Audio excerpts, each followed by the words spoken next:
주님에서 승리하는 복된 하루가 되시기를 간절히 축원을 드립니다. 사실 하나님께 쓰임 받은 사람들을 가만히 성경에서 보면 매우 탁월하거나 특별한 사람들이 많이 있습니다.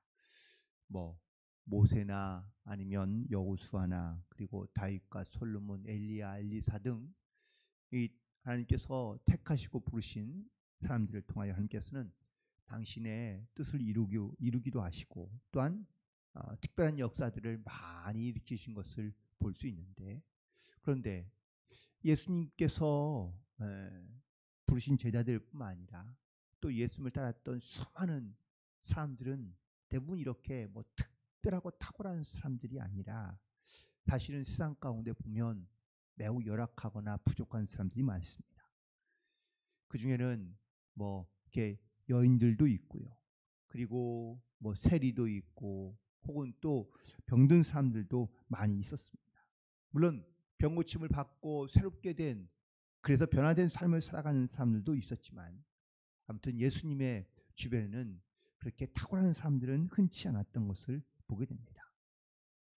오늘 본문에 바로 그 여인들이 등장하고 있는데, 당시에는 숫자를 셀 때에도 포함되지 않았던 이런 여인들, 또 재판장에서는 증인으로 설 수 없었던 여인들, 이런 여인들이 놀랍게도 예수님의 부활의 가장 첫 번째 예수님의 부활의 사건을 본 사람이 되고 증언하는 사람이 되었다라고 오늘 본문에서 말씀하고 있는데요. 그 여인들은 바로 오늘 본문에 등장하고 있는 것처럼 바로 막달라 마리아와 그리고 야고보의 어머니 마리아 그리고 살로메가, 이 세 여인이 등장하고 있는 것을 볼 수 있습니다.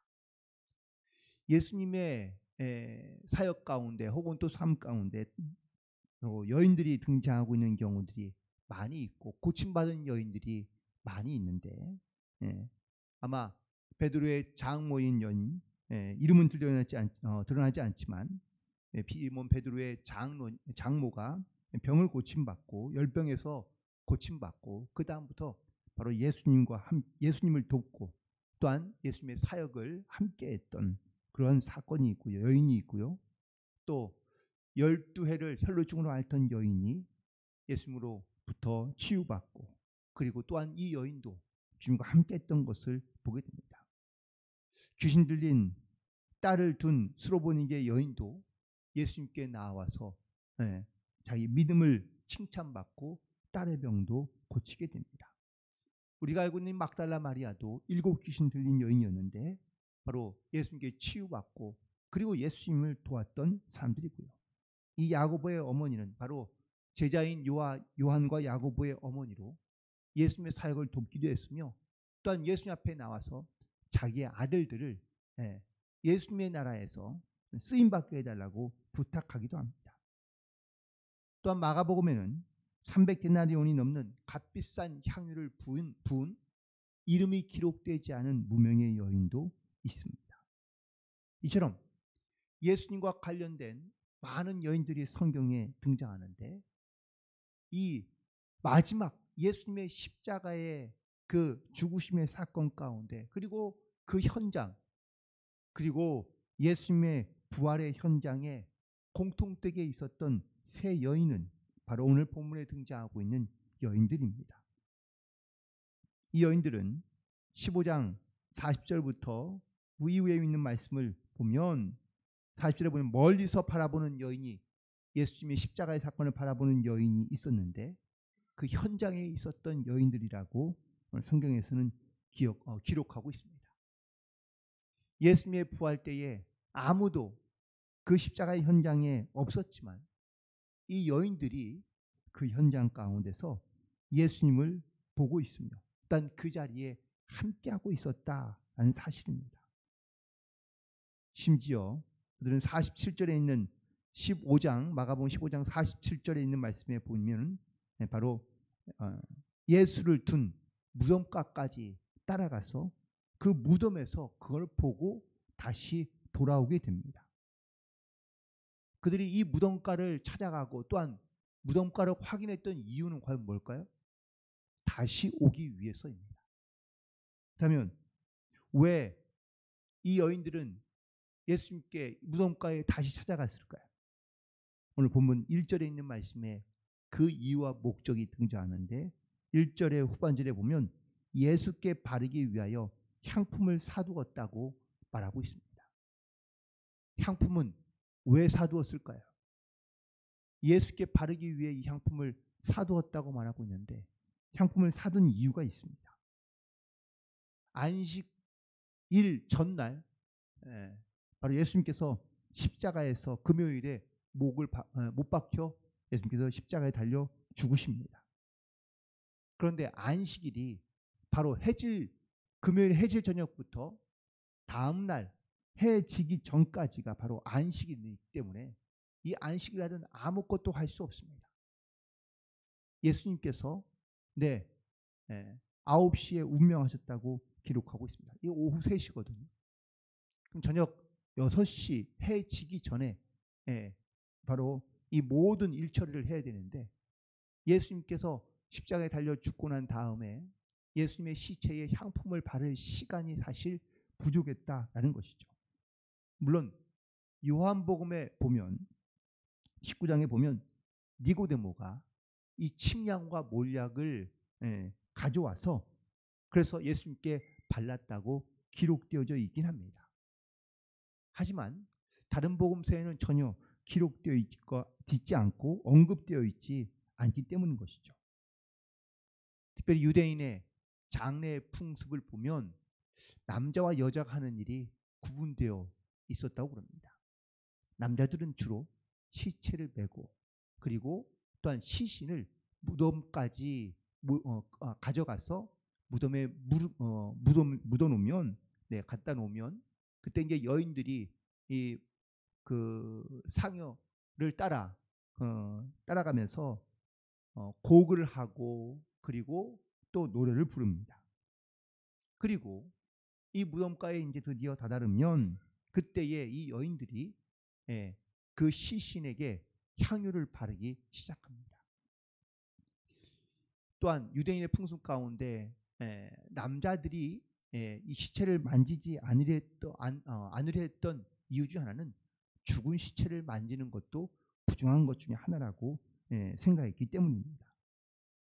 결국 이 여인들이 이제 시체에다가 향유 혹은 향품을 바르게 되는데 이 향유를 바르는 이유는 시체가 썩지 않게 하기 위해서 바르는 게 아닙니다.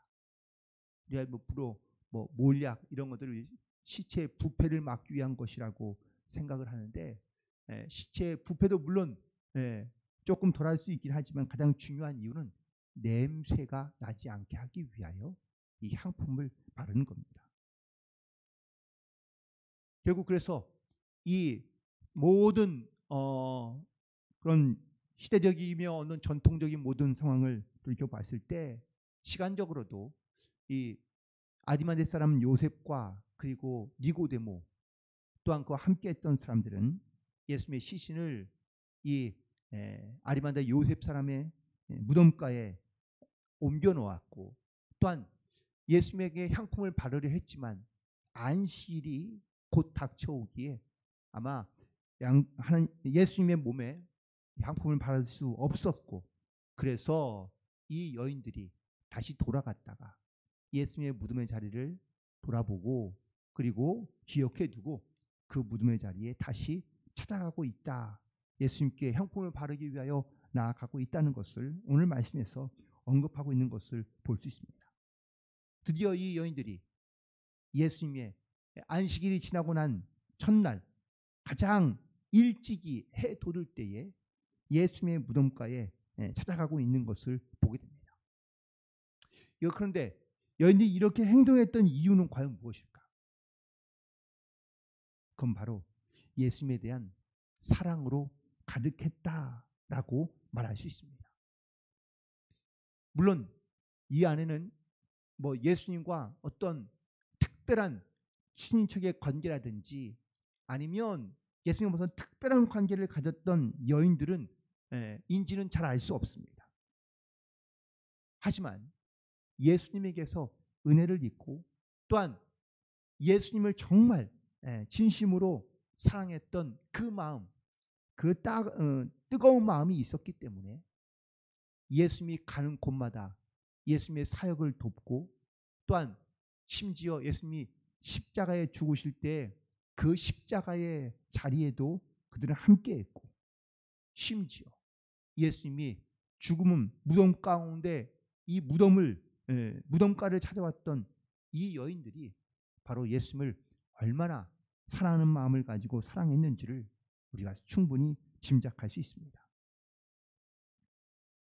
여러분들, 부모라면 자녀를 다 사랑하죠. 자녀를 사랑하는데 그냥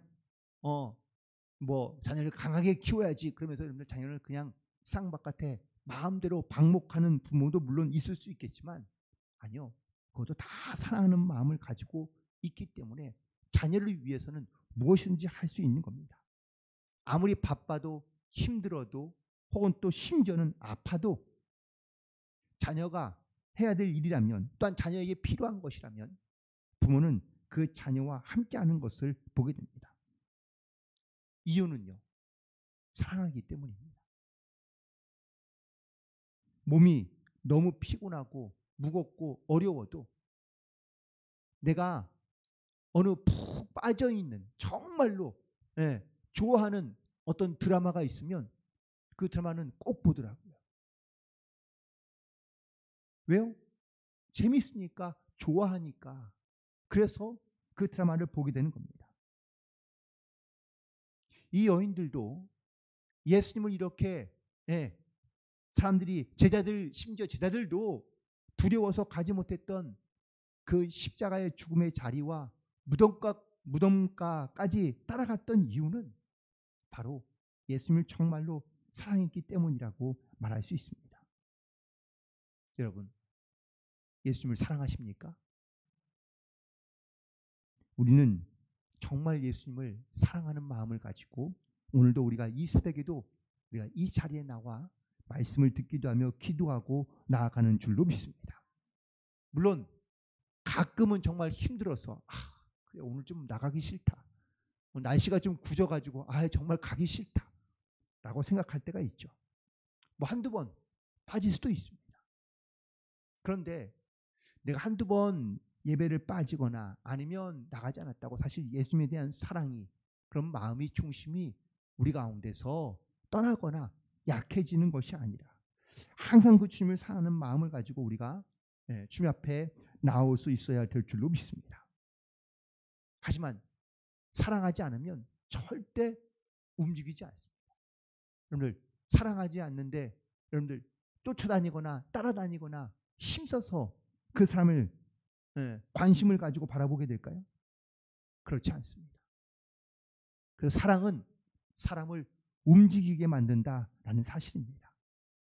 주님께서 또한 우리 가운데 내가 나를 사랑하느냐 라고 베드로에게 물으셨던 그 질문 가운데 주님께서는 베드로가 말로만 했던 사랑이 아니라 진실한 사랑을 하기를 베드로에게 요구하고 계시며, 또한 베드로가 그런 확신과 결단 가운데 나오기를 원하시고 계시는 줄로 믿습니다. 우리도 주님을 사랑한다고 고백하지만 주님께서 우리 가운데 베드로에게 물으셨던 질문처럼 똑같이 물을 수 있습니다. 내가 나를 사랑하느냐?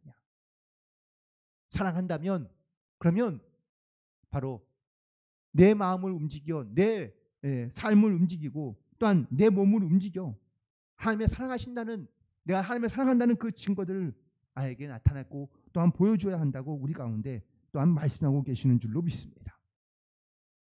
이렇게 주님을 사랑했던 이 여인들이 예수님의 무덤가에 드디어 찾아가게 됩니다. 그런데 이 무덤가에서 누굴 만나죠?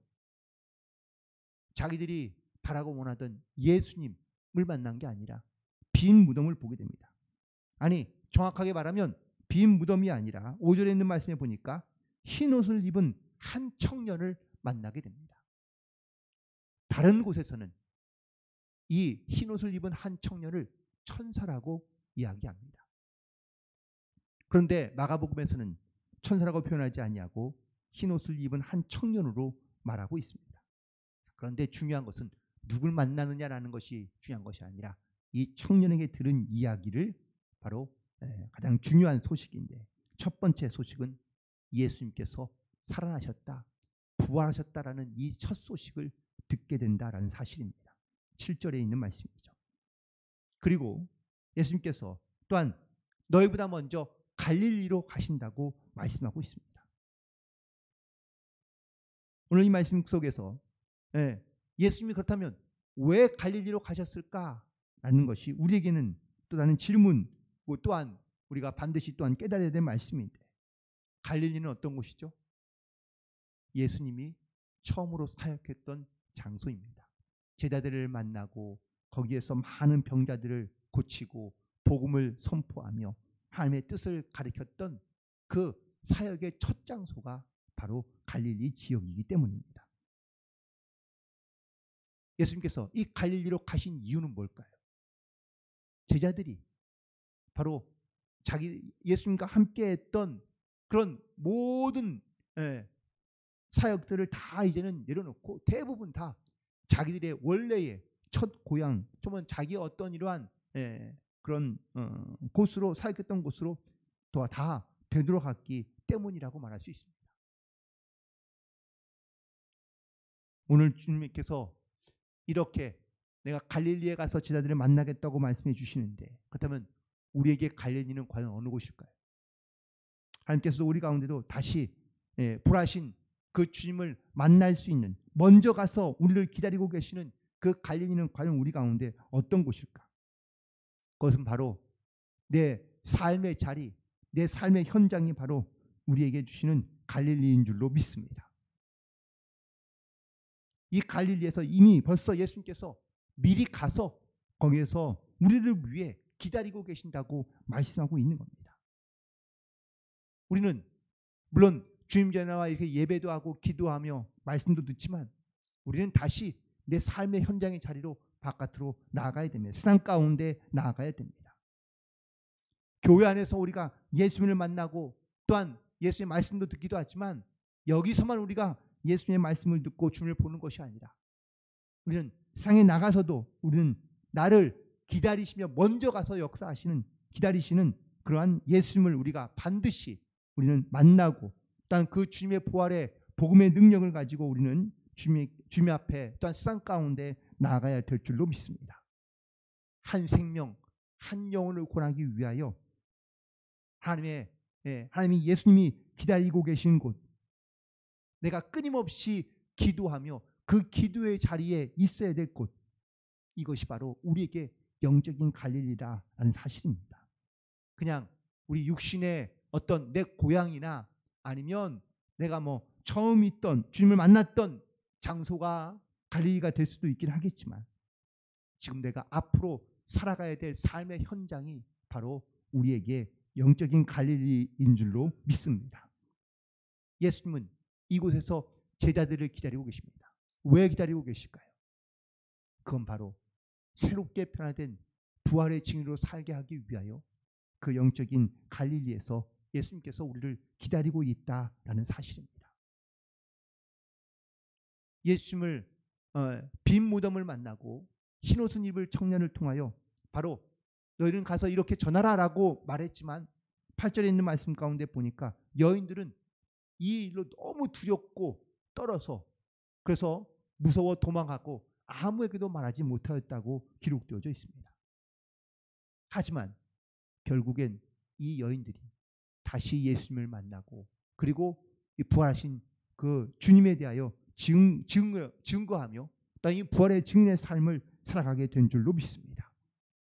우리도 때로는 두렵고 무서워서, 또한 때로는 잘 알지 못해서, 온전히 믿지 못해서 우리가 부활의 증인으로 살지 못할 때도 있지만, 우리가 반드시 이 부활하신 주님을 기억하며 또한 그 주님을 만나고, 그리고 이 부활의 증인으로서 이 땅 가운데 살아갈 수 있게 되기를 간절히 소망합니다.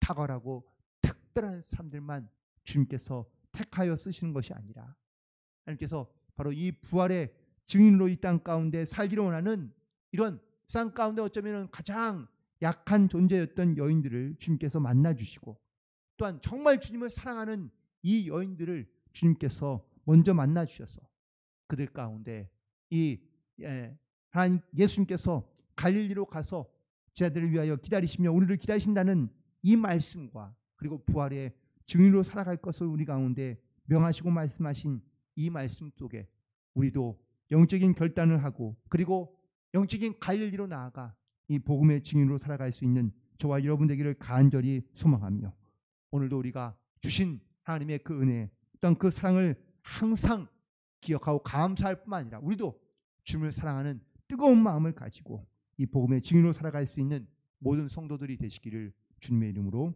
간절히 축원을 드립니다. 기도하시겠습니다.